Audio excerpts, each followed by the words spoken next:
Okay, welcome guys. Today I decided to do a video on which smartphone you should get. The reason I'm doing this video is because every manufacturer has released or has announced their latest phones for the holiday season. And you're probably eligible for an upgrade, or if not, you probably want an upgrade to get your new smartphone, your little toy for the holiday season. Now I'm going to discuss which smartphone I would recommend for you to buy, and we'll cover some of the reasons why I don't recommend other ones, and we'll just dive into it. So I brought up stuff for every for every major carrier. You have T-Mobile, you have Verizon, you have all the major carriers here. So you have a lot of smartphones out there. You have AT&T that's offering the iPhone, the Galaxy Mega. Oh gosh, don't get the Galaxy Mega. That's a huge phone. That's not even a phone. That's a tablet with phone. And then you have the Galaxy Note 3. You have tons of other phones like the Lumia Windows Phone. Don't get a Droid Razr M. That's an old phone. Yes, and BlackBerry is still around. You have the Q10.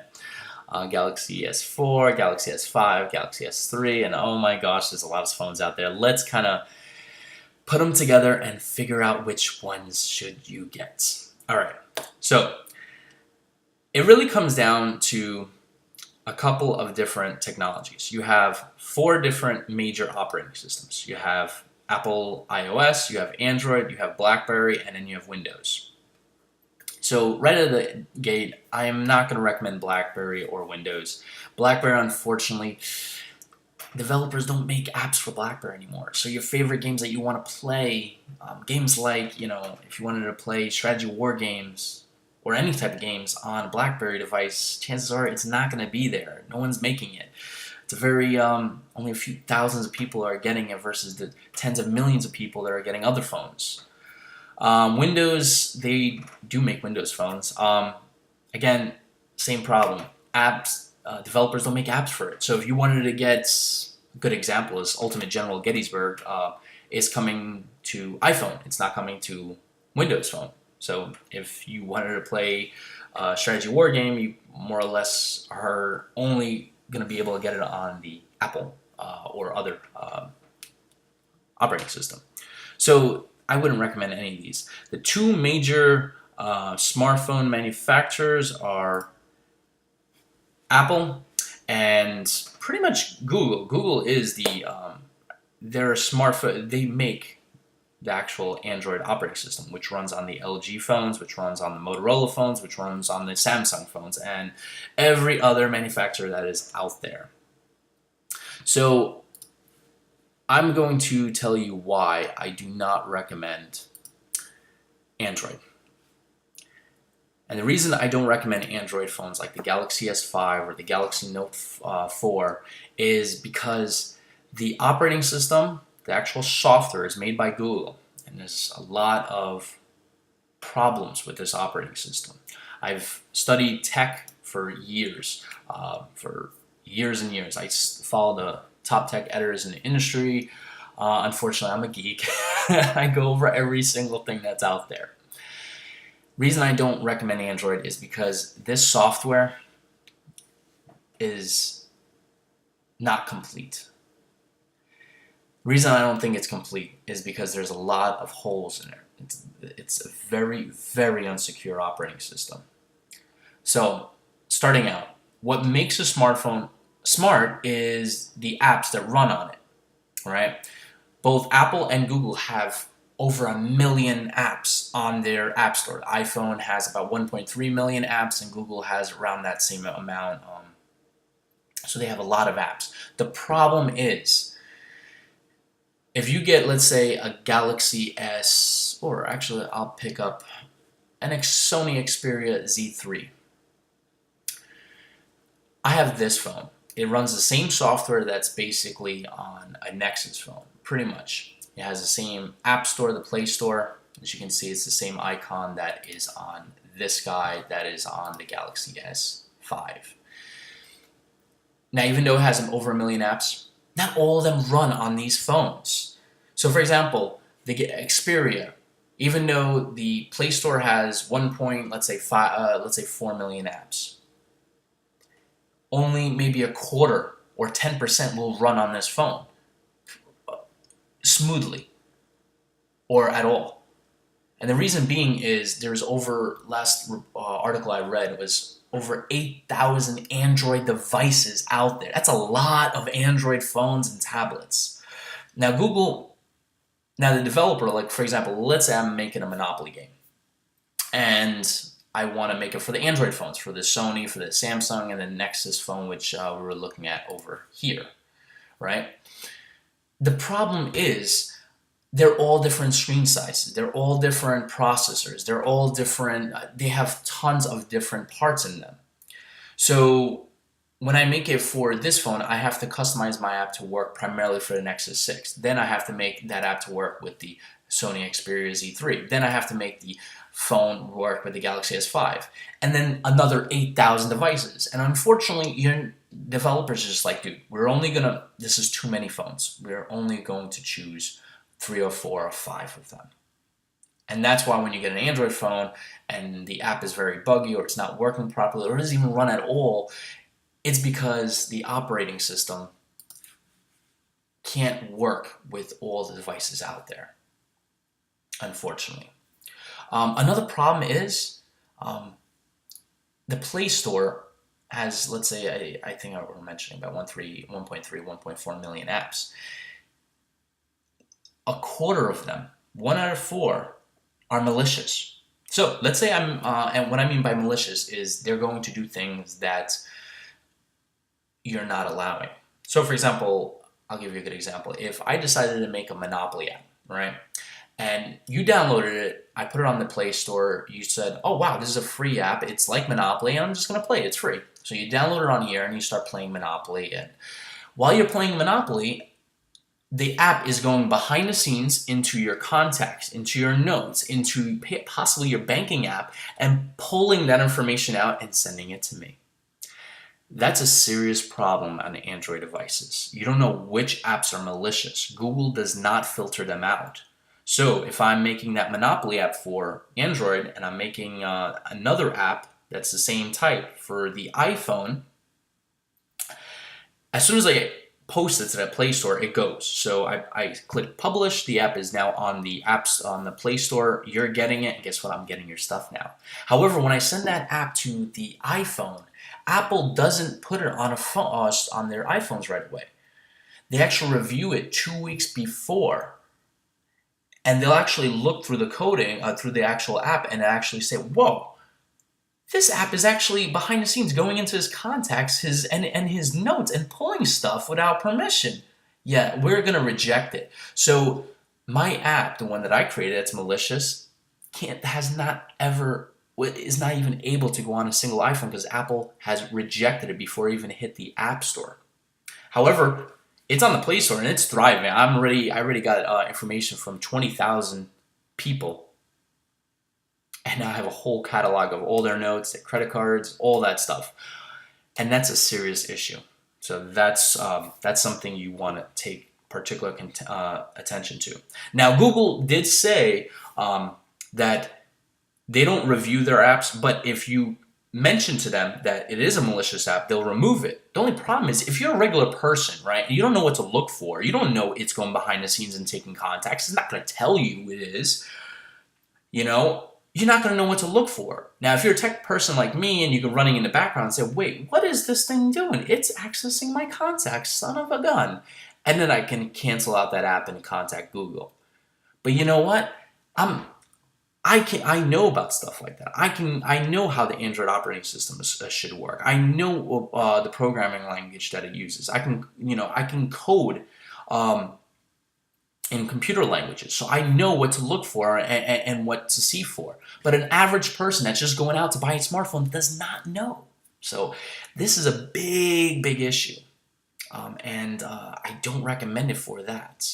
Also, there's also reports, a lot of tech articles out there where people are reporting that their Android phones, their Galaxy S5s, Notes, Nexus phones, are being hacked remotely from people that are One good article I read, it was from the West Coast where there was a city and some guy, I believe it was in a park, some guy, it might have been San Francisco Bay Park, and he was sitting down in the park, and as people were walking by, he was hacking their phones as they were walking to work without their knowledge.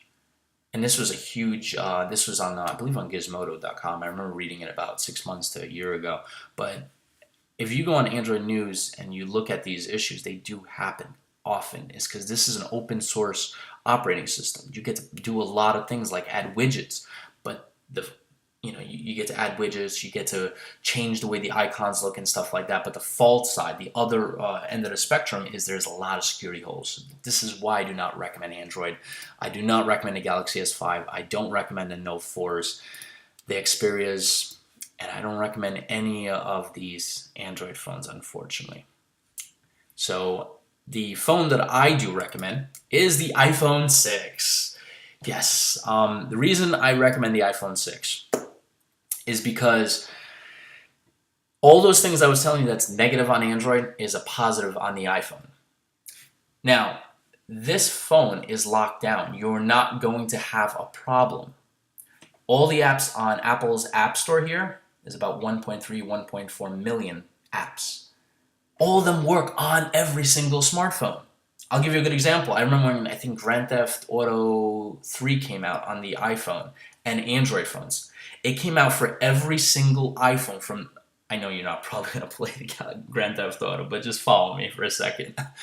It played on every single it played on every single iPhone from the iPhone 3GS all the way to the iPhone 5S. This is before the iPhone 6, so it wasn't out yet. It plays on it though. It played on all these phones, no problem. Even on the 3GS, which came out in 2008, it still played. That's like 5 years ago. Actually, it's, 6 years ago now, because it's been quite a while. So it ran. I mean, not at the highest graphics, but it ran. On the Android phone, the developer who made Grand Theft Auto ported it to about 5 Android phones.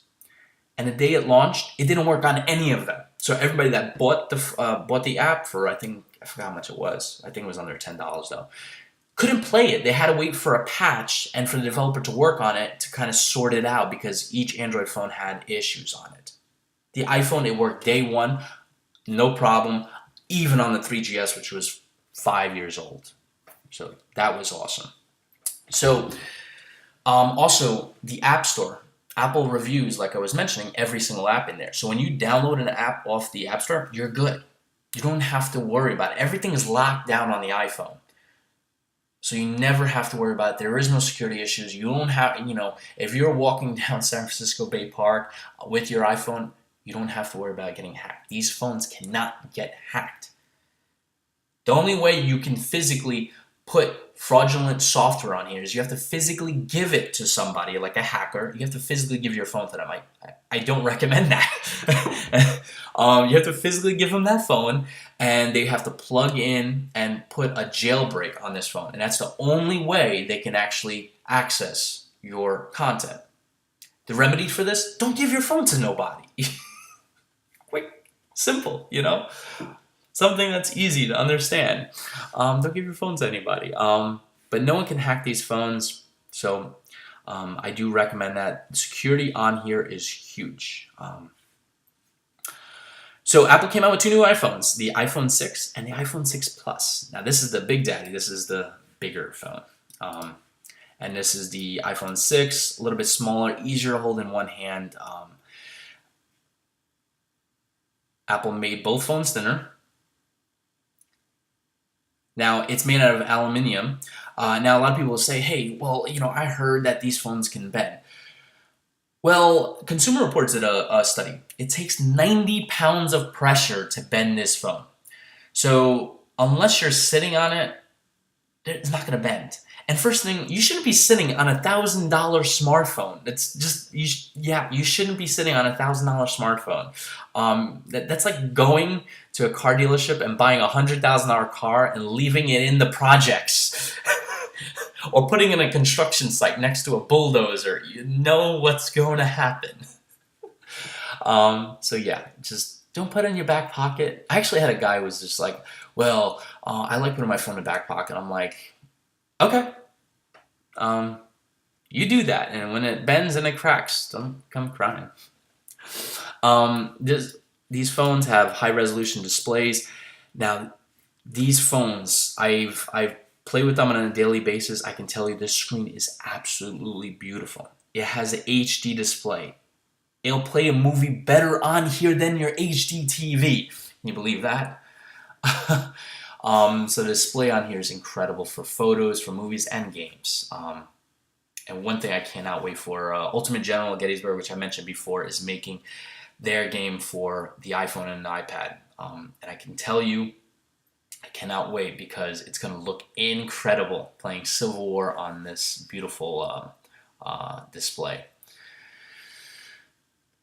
Has a 64-bit architecture. Basically what that basically means, they're taking the power of the desktop, the laptop, the tower that you're using, and putting it into your iPhone. It's going to be a powerhouse of power. That's why Ultimate General is able to put that game on here. Has a really incredible camera. We'll actually dive into that. So the iPhone camera has been remarked as the best smartphone camera on the market. Pretty much every tech editor in the industry have says that. Walter Mossberg, Verge have praised it as the best camera out there. I think Engadget even mentioned it. So really good scores.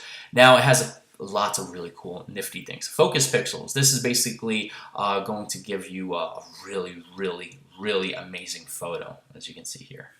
Now this is only on the iPhone 6 Plus. It's called optical image stabilization. What this does is, well, actually, there's a video down here I can show you. Or I think there's a video down here. Oh, there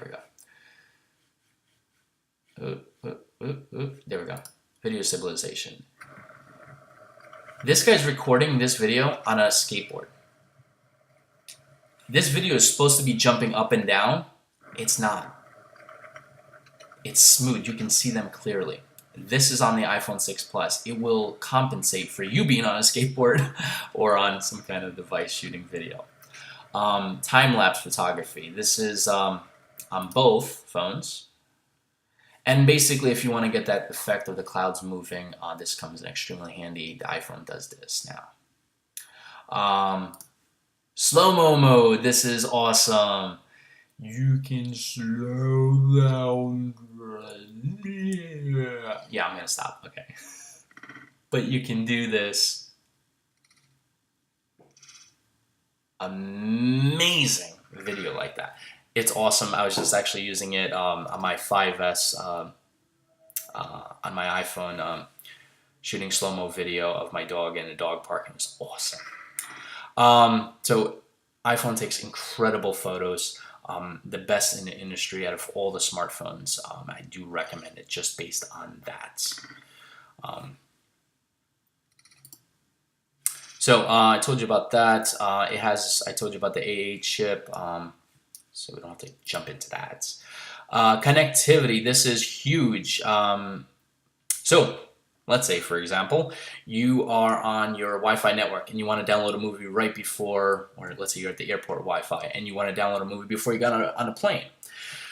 Well, regular speeds, downloading a movie, let's say on your regular older phone, let's say the iPhone 5, it's going to take 40 minutes. And you're like, oh man, my flight, my plane leaves in 35 minutes. This is going to really cut it close. Well, I have the iPhone 6 and you're taking 40 minutes. It's going to take me about 15-20 to download that same movie because it has a new wireless chip inside that's going to be a great deal faster. It also has a better LTE chip inside, 4G technology. So basically, again, if I'm on LTE, let's say on Verizon, and you're on the iPhone 5 and I download that same movie, I'm going to get it in 20 minutes, you're going to get it in 40 minutes. Whether I'm on Wi-Fi or cellular, I'm going to get incredibly high speeds. Another beautiful thing about having the iPhone 6 is it comes with what they call a voice over LTE. It gives you a couple cool benefits. One of the things is if you're on Verizon, guess what? You can do voice and data at the same time. Hooray! Which you couldn't do before. So you can be on a call and somebody says, hey, find me a good Chinese restaurant nearby. You can actually put it on speaker and still search for that restaurant while being on a call. So that's kind of neat. Also, voice quality is going to sound really crisp. It's going to sound as like I'm talking to you directly. So instead of saying, I can't hear you, you're breaking up, it's going to sound a lot better. So that's cool. So that's going to be awesome for that speed and voice quality. Now, the next thing I want to touch on is the two biggest things. Touch ID. This is huge. This is where, yes, you put your fingerprint in your smartphone. Now, a lot of people worry, well, I don't want to put my fingerprint in the phone. Well, don't worry about it. It doesn't leave the phone. This is supposed to help you. So remember those days when you turn on your phone, you have to keep putting a 4-digit passcode every single time you turn on your phone? You don't have to do that anymore. You turn on your phone, you put your finger there, it unlocks it for you. It also does other things. So for example, if you go to the App Store and you're trying to get a 99-cent app or a free app and it says, hey, what's your password? And you're like, oh, I don't know. I used it like a month ago. Use your finger and boom, that's your password. And this is going to work for everything. So it's going to work for third-party apps. Like if you go to Amazon and it says, hey, log into your Amazon account. What's your password? And you're like, oh, I don't know. Your finger's your password. That is awesome. And it never leaves the phone. So when you put your finger on here, Apple doesn't get your fingerprint. Nobody gets your fingerprint. It stays inside the phone. It never leaves it. It cannot be hacked. The CIA is not going to get it. Don't worry about it. It stays in the phone. The next thing I want to talk to you guys about is Apple Pay. This is going to be massive. Now, what Apple Pay is going to do is it's going to revolutionize the way we pay for our stuff when we go to a store. So currently, if you wanted to go to, let's say, Pottery Barn and you wanted to buy a chair for $200, why would you buy a chair for $200? I don't know, but there are people out there that do that. I don't know why, but they're out there. You have to take out your debit card. You have to go and swipe your credit card, and they get your credit card number and your expiration date, and you're like, oh, all right. And then 4 or 5 hours later, a hacker hacks Pottery Barn and gets all your stuff. That kind of sucks. Now you have to now you're getting fraudulent activity. Somebody has your identity. Oh my gosh, you're pulling your hair out. Apple Pay solves that. So you put your credit card in your phone. Again, the credit card never leaves your phone. Your credit card number, expiration date never leaves your phone. So you put your credit card here. When you go shop, let's pretend there's a register here.